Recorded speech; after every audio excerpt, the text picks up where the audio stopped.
You asked what the intergenerational effects of colonialism and genocide were on the First Nations in Canada?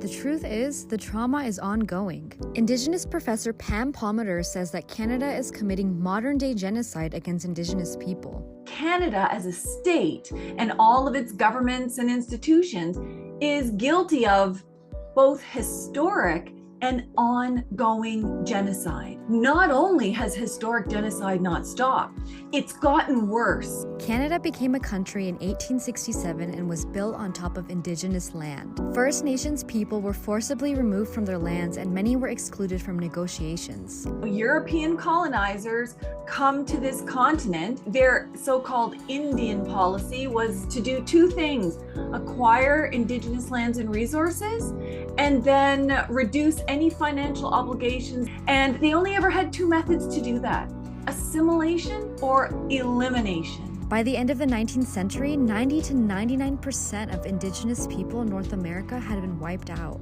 Some history books say, oh, this was just an accident, European diseases wiped out people. Well, that's part of the truth.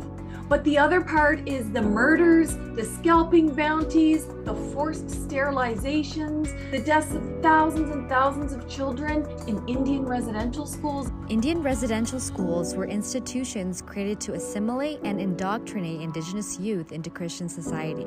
Children were separated from their families, stripped of their culture, and faced brutal abuse. Over 1,000 Indigenous women are believed to have been legally sterilized under the 1928 Sexual Sterilization Act, which lasted over 40 years. Forced sterilizations of Indigenous women and girls continues today.